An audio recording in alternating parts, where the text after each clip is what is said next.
when you ask me this question as to uh, how do we meet the expectations of the society, how do we meet the expectations of my family, how do we meet the expectations of my own self. I have to attain, I have to achieve so much in my life, but if I go so philosophically, if I take a spiritual path, then probably I will, I will not be able to do, I will not be able to, or I will be able to go only so far, but not more than that. So when you gave me this question as to how do we do that, the first thing that came to my mind was that which reality are you speaking about? Now the question comes that, now the point comes that, we need to go so deep and to understand this question from the fundamentals where the question is arising out of, or the question that you're coming out with is emerging from. Now the question is emerging from a paradigm or from a premise. And what is this premise? The premise is that the reality that you're talking about is the only reality where we have to meet all our realistic goals. So there are two things we are dealing with here. One is the reality, the other is our expectation of being realistic. Now, unless we put these 2 points into perspective, then probably we'll be lost in the jungle of realities.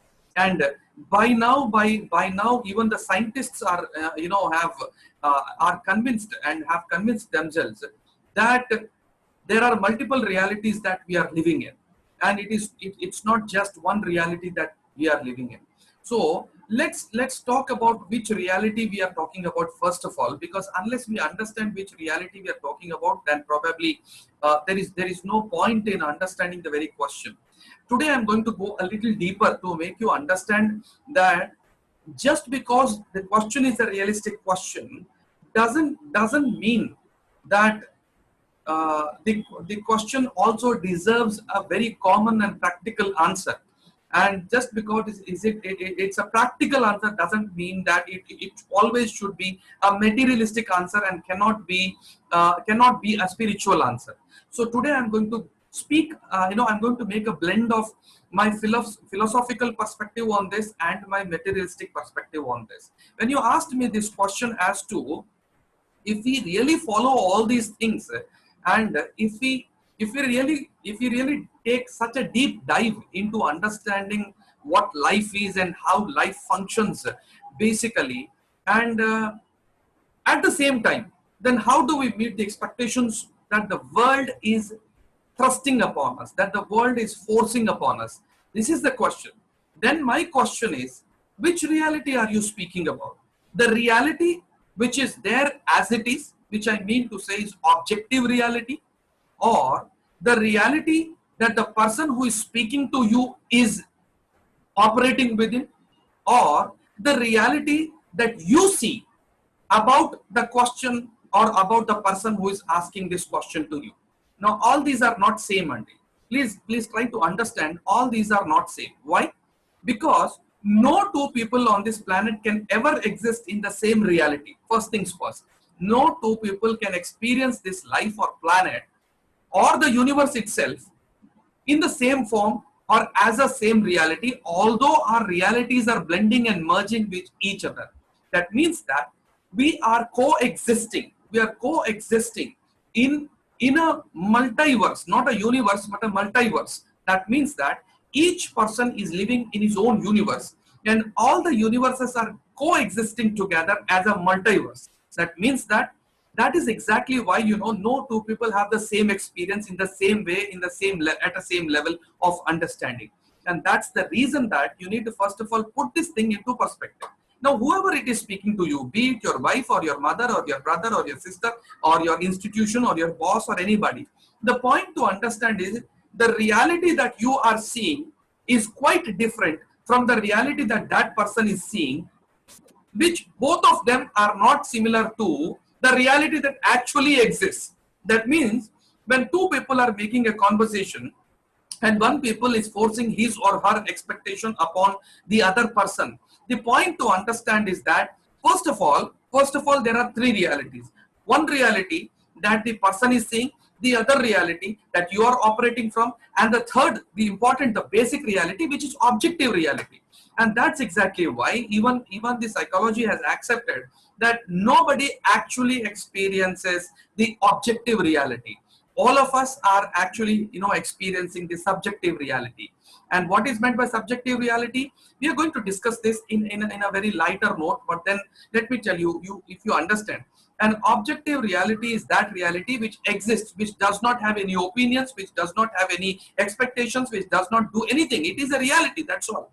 Now, that reality which is there, which is visible to you, is the reality, which is an objective reality. Subjective reality is the reality that you make out of it, that you make the meaning out of what you're seeing. Let's assume that you have gone to a restaurant. You went to a restaurant with a close friend of yours, or with 10 friends of yours.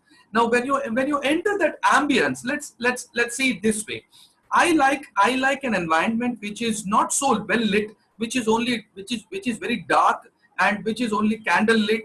And probably I do not want bright lights in a restaurant. I am going there to relax, and I just want to unwind myself there. Now you go with a friend who doesn't have the same needs, and this person goes there and says, what is this dark restaurant? I don't want to have my dinner over here. I want this brightly well lit kind of a restaurant. So now you have actually been to the same restaurant, but you both do not experience the same restaurant in the same manner. The reason is that the premises are different. The realities that you see are different. Although restaurant is one, which is objective reality, but the experience of that restaurant is what is making you live in a separate reality than the other person. So what exactly is happening is that now there is one objective reality, whereas two subjective realities, which is related to your emotional experience of what you are undergoing. Now, two subjective realities can never be the same, be it your wife, child, husband, wife, anybody. Now, this is what is happening, that each one of us is trying to force our subjective reality upon somebody else, not knowing that nobody can experience the subjective reality as I am doing so. So my job ends at informing. My job ends at telling somebody, but my job doesn't end. My job doesn't go till I make them feel that. Till you can make them feel that. It's not never possible, but it is always possible for the person to feel it. Now, if I am at one end, then I might think that, okay, now I have to meet the reality. I have to meet the reality of my wife. I have to meet the reality of my son. I have to meet the reality of my father. I have to meet the reality of my boss. I have to meet the reality of my street mates and my neighbors and everybody. Then probably if I have to divide this into two realities, fundamentally, then there are two realities. One, the objective reality. The other, the made up reality. Made up reality ante the realities that you are making out of. That means that even the person who is asking this question is also somebody who was living in just one reality. He was enjoying his reality, or he is enjoying his reality, or he knows what to do at what point of time, because he is also operating from the same universal intelligence. And the same universal intelligence is operating from within this person also. That means that this person is also enlightened from within, and he knows what to do at what point of time. But then this person, instead of relying upon his own universal intelligence to speak to himself, what he is doing, he is allowing somebody's reality to force upon himself. And this person is saying that, okay, now my reality is not important, but I have to meet up with the made up reality. What is the made up reality? Either my wife's reality, or my son's reality, or my family's reality.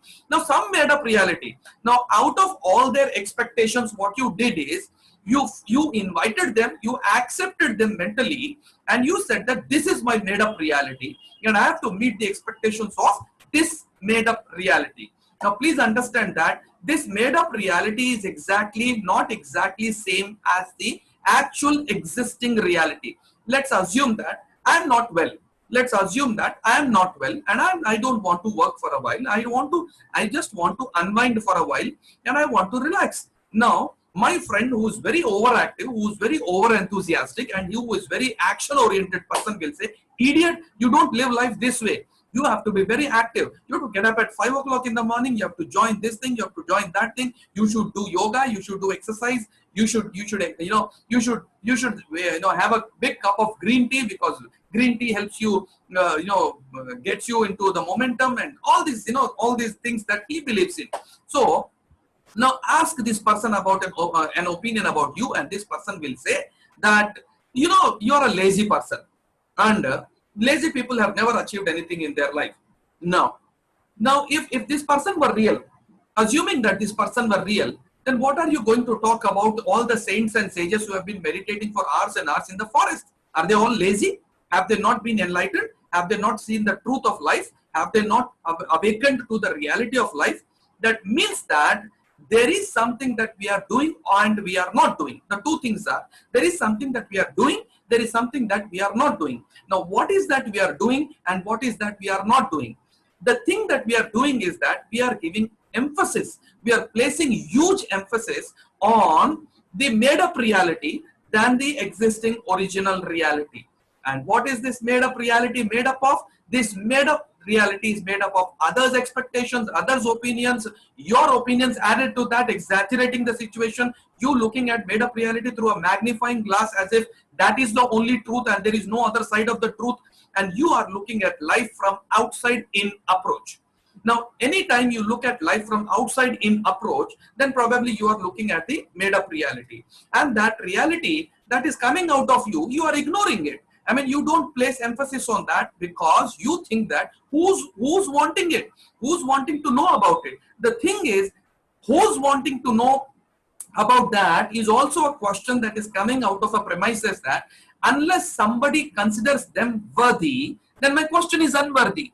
Unless somebody considers my life as worthy, I am unworthy. So I need to do something, or I must do something to meet their expectation so that I can get back to myself and express that I love myself. You see that? You are taking such a long route to say that I love myself. You're saying that unless 100 people love me, unless my wife says I love you, unless my son says that you're a great dad, then probably I am not a good person, and probably I'm not doing what I'm doing right, and probably I am unworthy.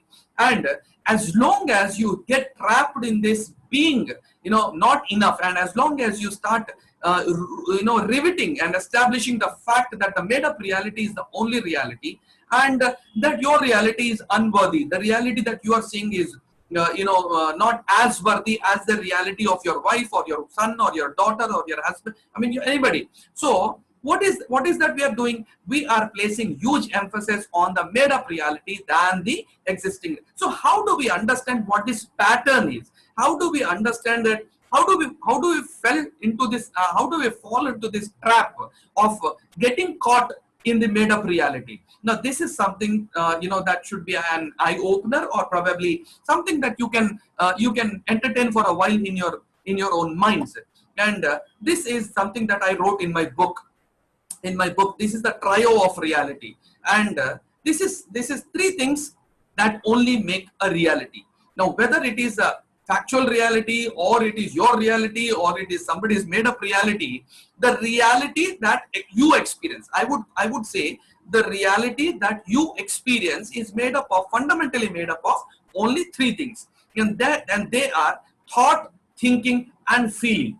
The last one is material. The last one is manifestation. I can have, I'm wearing this T-shirt. I have so many books around with me. I have the luxuries that I'm enjoying in my life, or I have I have the materialistic things that I want in my life. That is the manifestation of my thought. Forget about it for a while. Now, but your experience of reality is made up of fundamentally three things. What are they? They are thought, thinking, and your feelings. This is the basic composition of your reality.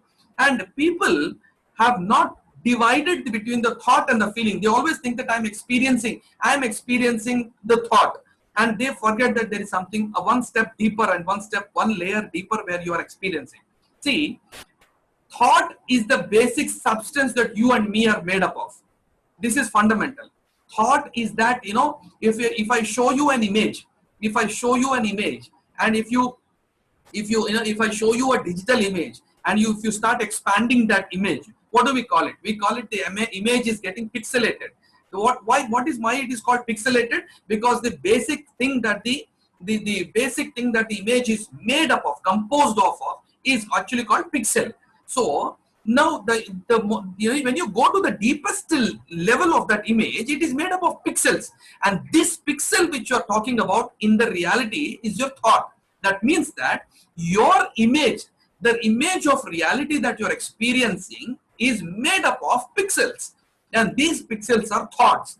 Does not mean that you are experiencing every thought, or does not mean that everything that you are experiencing in your reality is your thought. It may be your neighbor's thought, it may be your friend's thought, it may be your wife's thought, it may be your friend, anybody's thought. It doesn't always mean that it is your thought that you are experiencing.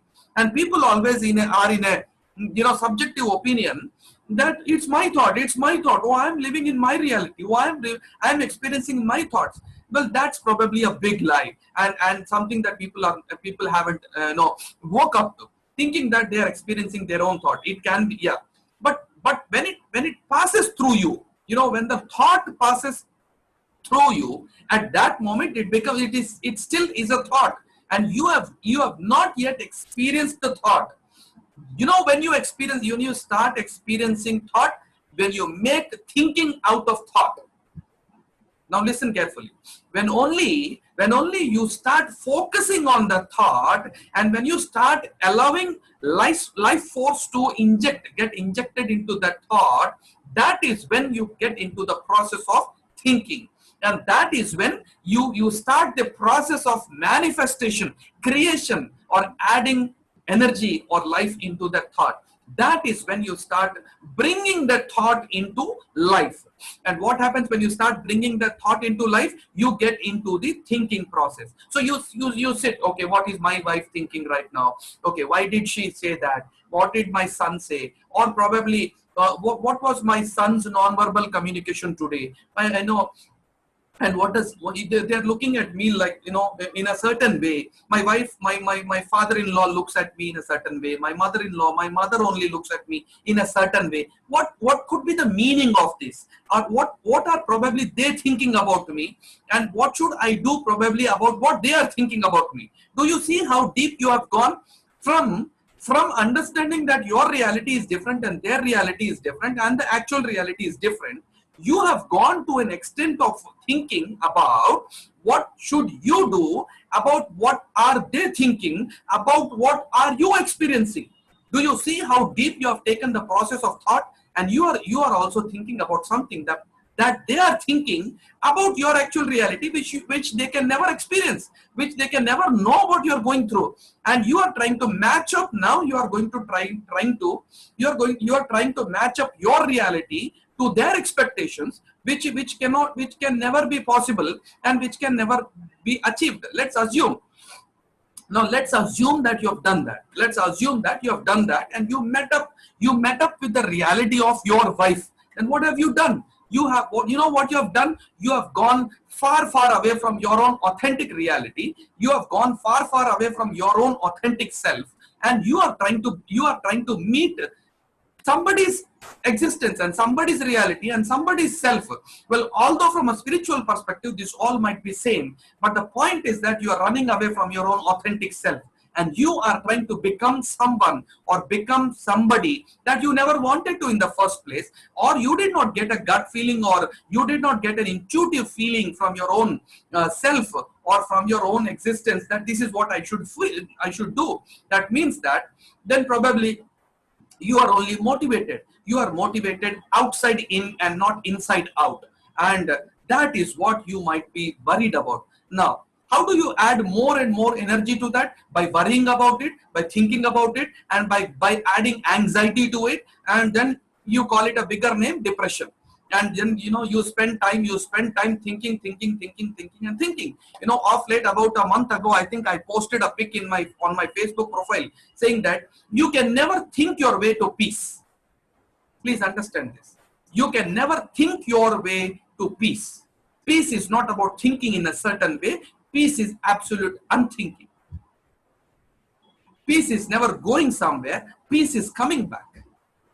Peace is not making things happen. Peace is unwinding things and looking at life in a different manner. And that is exactly what needs to be done. But yes, Now, when looking at it in this kind of a way, then we need to go a little more deeper. So should we say that I should not meet up the expectations of my wife, or I should not meet up the expectations of my parents, or I should not consider, I should not consider the expectations of my kids as something that I should feel responsible towards, or I should not, I know I should not worry about what my parents are expecting from me or what my society is expecting from me? Well, absolutely not. But the point is, there lies, there lies a great fun in living together and coexisting in this universe. Imagine, and I consider this a little philosophical some ways, but I like this when I heard this from, I think, Osho's books or Rajneesh books, where he says a rose should never try to become a lily. A rose can, however hard it tries to become a lily, it can never become a lily. And probably you can do something biotechnically, or you can do something externally, but the essence always remains the same, and you cannot make it become a lily.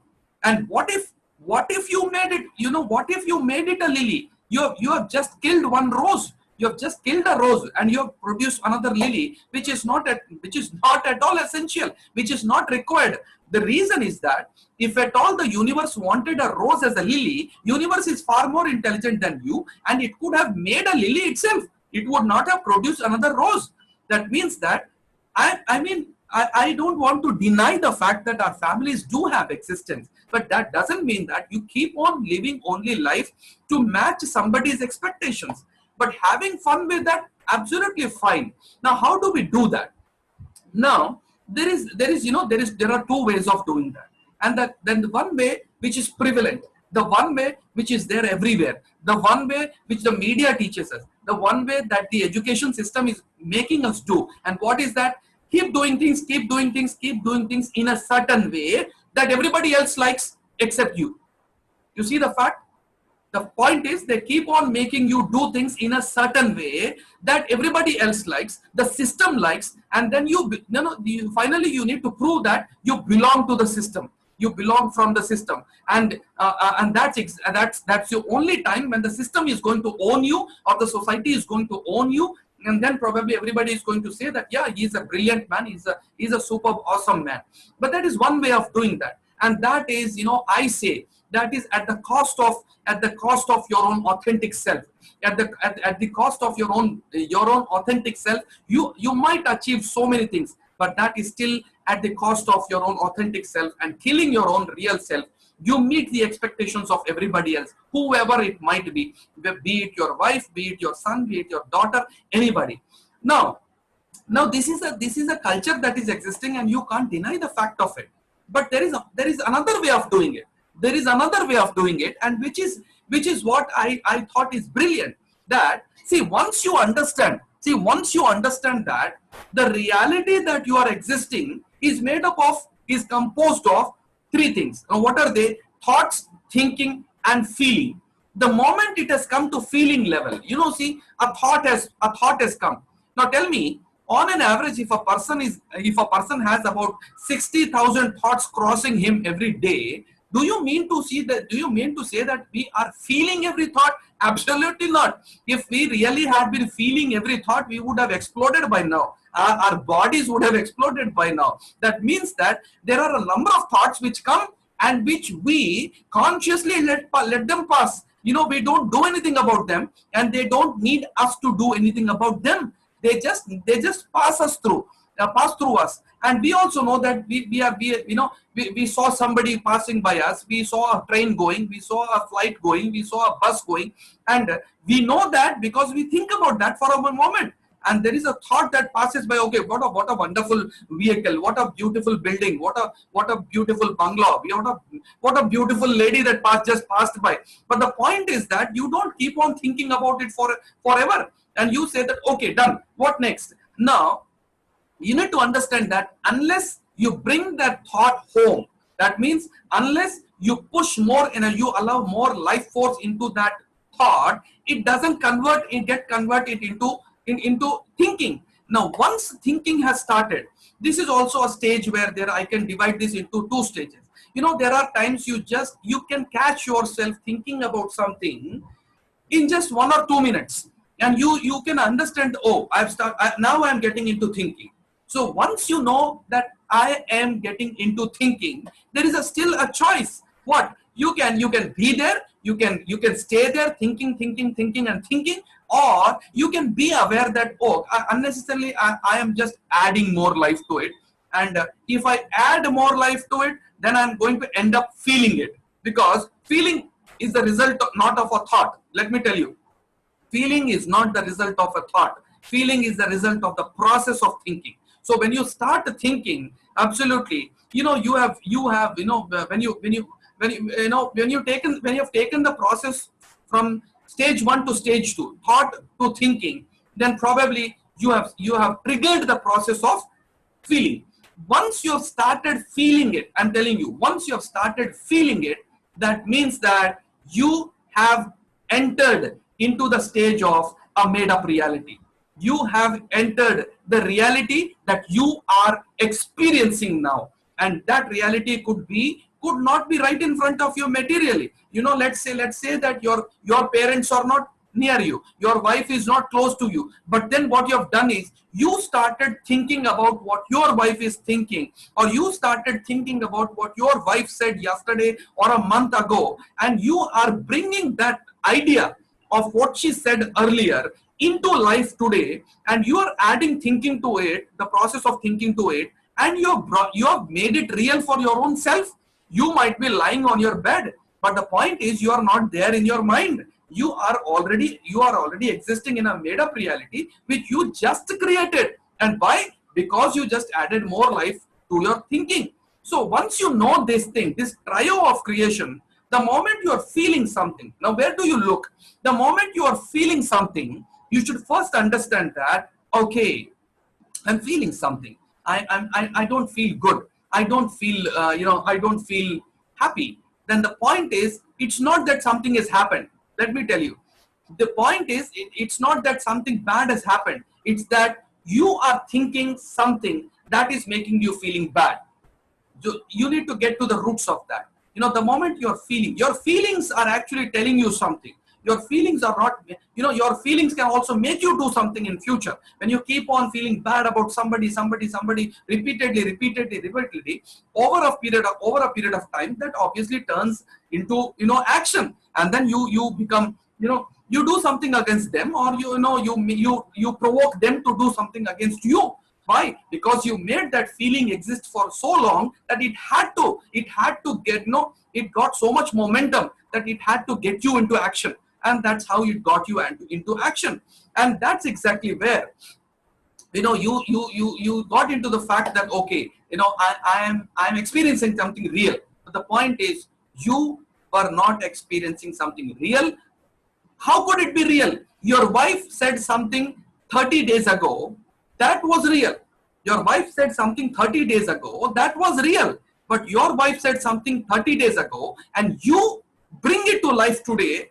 Where are you bringing? The point number one is, where are you bringing that to life? How do you bring that to life? You bring it to life when you start thinking about it. And how did you do that? By digging back into your memory. And that is where you need to understand that what kinds of thoughts are you bringing back from memory? Are you bringing those? Are you breathing life into those memories which didn't serve you, or are you trying to bring back those memories which are going to serve you? Which one are you? Which one would you want to do then? The choice always remains with us. There are times I don't feel good. There are times everybody doesn't feel good, and I have seen my own coaches are not in a right mood at every point of time. You can't expect everybody to be going, all full on in life every time. But the point is that there is a grace in your moment when you understand that, okay, now I'm not feeling good. I'm feeling rather low, and I don't want to get through it. I don't want to rush through it. But still, I know that I'm not experiencing the reality. I'm experiencing a made up reality. I'm experiencing my thinking. And there is one more fact that you need to trust, that no thought can ever remain forever with you always. No thought can ever remain with you forever. thought, even thought cannot be planted forever. And if that were true, then we would just have stuck with one thought, and we would have been with that thought forever. No person can ever remain with the same thought for his whole life, because if you can do that, just do it for half an hour and you will see how many thoughts at least you will have. You can't do that. That means that you need to take advantage of that quality of thinking, that main quality of thought. That thoughts cannot remain forever, and either they have to change, or they have to mutate, or they have to have something has to happen. And that's exactly, you need to understand that, okay, I'm going through a process of thinking. Maybe I triggered something, maybe I triggered my own thought, and maybe I did a little more of thinking. And let me just see, now that I'm aware, at least I'll not go to the deepest levels of lowest levels of depression, because now I know that what I'm experiencing is not a reality, but it is actually only a made up reality that I breathe life into. So I just need to have some patience until that goes away. So this is one fact. Now what? Now that you understand that we are experiencing a subjective reality and we are experiencing a material reality, now you know that this can be fun also. This can be fun as well. Now you don't always need to go the depressive way. You don't always need to say that I'll be like a saint. You don't always need to say that I'll not be materialistic in my life, or I'll not do this thing, or I'll not do this thing because this thing doesn't suit me. This thing doesn't suit me. Now the point is that you still know that that is a made up reality. So there is one objective reality, there is one made up reality. Now what is your made up reality will decide whether you do that action or not. So if I don't like something, if I probably don't like a particular kind of a job, but then if you know that if I do this, I can probably make some more mental space myself. I can get some relief out of it, so that I can enjoy a little more time being on myself. Then there is no harm doing it, because now you know that it is my made up reality which will decide how I am going to enjoy this job that I am going to do. And you don't have to hate your job for that, because you now know that whether you hate it or love it, it still is going to be a made up reality. So now you can say that, okay, let me do that. Even if I don't like it, let me see the other way. What are a few things that I know that I can like about it? What are a few things that I can love about it? What are a few things that will give me a comfortable life about it? So you don't have to be stuck in one kind of a made up reality. Now that you know that it's a made up reality, you can create any kind of made up reality that you want to work with. And that's exactly why you need to understand that everybody is living in their own made up realities. Now, when you are mingling with others, now you know that these people also are existing in their own made up realities, and hence you will have more empathy for them, and you will have more sympathy for them, and you will start synchronizing with them. In fact, you will start enjoying your company with them, and you will not try to justify yourself. Instead of trying to justify yourself, the one thing that you will be doing is you will start spending time and attention honestly with them. And when you do that, bringing your whole presence, shall I tell you, the only thing that people expect from you in reality is time and attention. And if that is there 100%, if you present your authentic self with them, I'm sure people are going to love you. I'm sure people are going to be with you. And I'm sure they will subconsciously start seeing what you are seeing. And you will give, in fact, by doing that, you are also giving them an opportunity to be themselves. And that's why I always believe that the more authentic you start being, your entire family would love it, and your people will start seeing what you are seeing, and you will see what they are seeing, and then people will start really coexisting together, and coexisting in a very empathetic way, in a very related way, in a very the real coexisting that should happen actually. And then people will gradually stop making these expectations out of each other, and they will start knowing that, okay, knowing deep down, okay, something is happening now, this person is doing something, let him do that, let me see what's happening. And that depends upon the kind of space that you make for yourself, first of all, and then for others to be their own authentic self.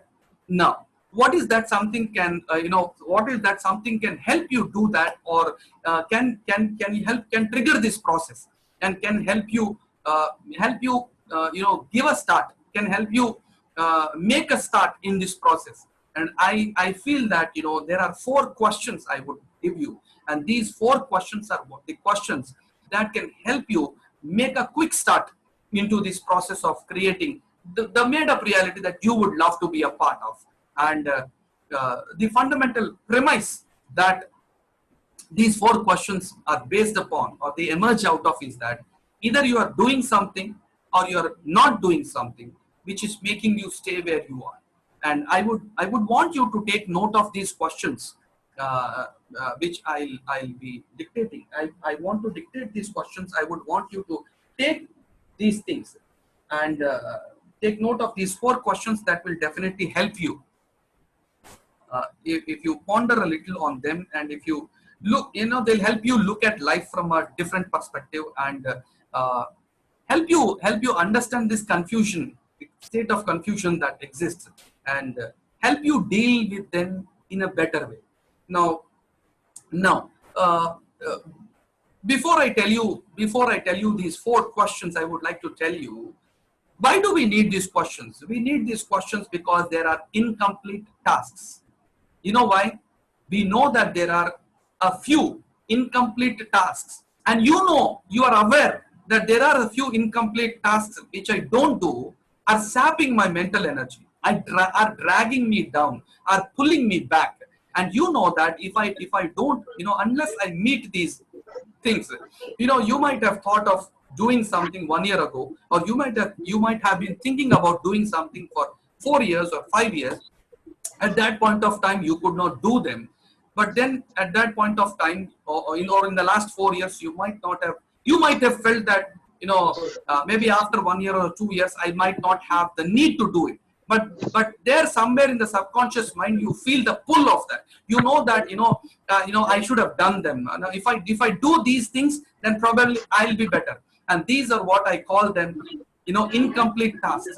And these incomplete tasks are ruining your self-concept, and they are drawing you back, and they are drawing you downwards, and which is taking away all your momentum at a physical level. And these incomplete tasks can be either mental or even at a physical level.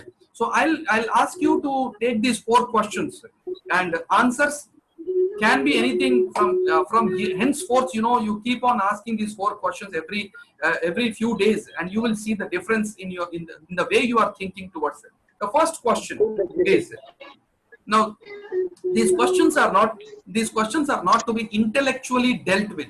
I want you to sit with these questions. I want you to sit, not about thinking, but ask the question, and don't bring intellectual answers to that. Ask the question and leave it at that, and sit for a while. Maybe you don't get an answer for a while. Maybe you don't get your answer today. But if you make a habit of asking these 4 questions every week, you sit for a few minutes asking these questions, probably 15 days or 20 days or 1 month, or if you're lucky, just 1 day is enough. You will start seeing that, light at the end of the tunnel. And the first question that you should always ask is, what do you really want? The first question is, what do you really want? We want this thing, that thing, this thing, that thing. No, the question is, what do you really want? The first question you should ask, or the last question that you should ask before you retire to bed, should be, what do you really want? Out of the 4 questions, this is the first question. The second question that you should ask yourself is, what's holding me back, or what's holding you back? Where I'm saying you can write me. What's holding me back? So the first question is, what do I really want to do or want? What do I really want or want to do? The second question, what's holding me back? What's holding me back? Now, every time, if you don't think about it, if you don't reflect, not thinking, if you don't reflect about it, you have 100 reasons You have all the reasons which are holding you back. But truly sit and face the reality. Sit and face these answers that come from within, and write those authentic answers that actually come from within. What's holding me back? The third question you should ask yourself is, what do I want to do about it? What do I want to do about it? What Rajan do sir, I want to do about it? Yes, Rajendra ji. the Srinath gar, Kumar ji. Srinath gar unmute. Yeah. So what do I want to do about it? So the first question was, what do I really want to do? The second question, what's holding me back? The third question, what do I want to do about it? Fourth question, how soon would I like to begin? How soon would I like to begin? How soon would I like to begin? These are the four questions that we are not facing. We are not asking ourselves. And that's why we don't have the answers. Our brain is not producing the answers. And most of the times, our life, our life depends upon the kind of questions that we are asking ourselves. And these four questions are the fundamental questions you need to ask yourself if you need to get into the process of action, or if you need to start creating a dream. Let's assume that everybody, each one of us is living in a made up reality. Now we know the fact that we are living in a made up reality, which let us call a dream. Now that you know that it's a dream, why not create a beautiful dream? Why not create a rich dream? Why not create a friendly dream? Why not create a dream where everybody is happy? Why not create a dream where you are an active citizen of this dream? It's a dream after all. Now, does it mean that just because it's a dream, it has to be a depressive dream? Does it mean that it has to be an inactive dream? Does it mean that it has to be a lethargic dream? Does it mean that it has to be a stuck dream? No, it's a dream.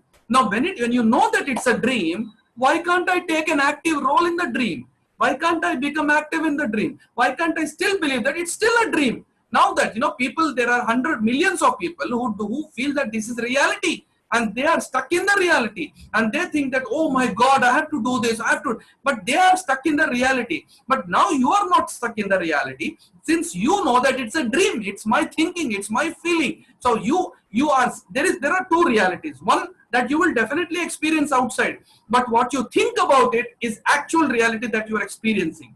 So now you know that anything might happen with me, but what I will feel is still going to be what I will think about it. That means my feeling is a result of not the actual reality. My feeling is a byproduct of my own thinking.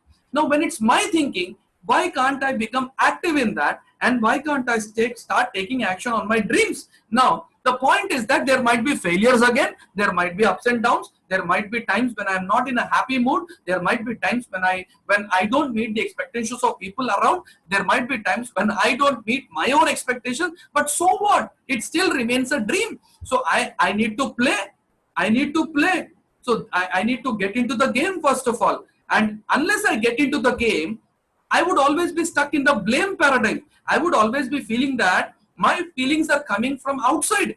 And that's why if I have to feel better, then I have to do something for outside. And I have to meet the expectations of my wife, my child, my father, my mother, my friend, my street, my boss, my institution, everybody. But now that you know the game, what is the game? It's my game. And it's my game because what I feel at this moment is a result of my thinking. So I will do what will make me feel better, but I'll do it better. And there are times I might have to do something for my friend as well. There are times I might have to do something for my mom, for my dad. But together we are making an interesting dream, because I am not existing alone.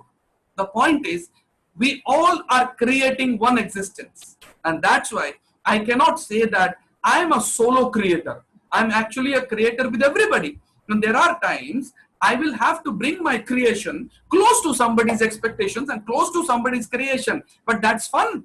Now I should look at it like more fun than earlier, saying that, okay, why should I do that? I am alone. I have to do what I want to do. Or no, these people never understand what I'm doing. Of course they don't understand. Why? Because they are caught up in their own thinking. because they are caught up in their own thought experience bubble. Now you are living in a bubble and they are living in a bubble, but we all are together existing in a pool of bubbles. Please do not forget that we all are existing in a pool of bubbles, and when we are living in a pool of bubbles, it makes sense to coexist. It makes sense to dream together. It makes sense to contribute our share to creating a beautiful dream. Now, what will happen? Let's assume what will happen if you say that. The more you do it, the more you are spreading the fragrance of authenticity. The more you are spreading the wisdom of doing it. By speaking about it? No, by doing it. And when you start living this kind of a beautiful life, which is governed from within, which is run from within, then probably very gradually people who come into contact with you, people who come into communication with you, people who come into touch with you will somehow see a beautiful shift in you, and they will see that, oh my goodness, this person is something different.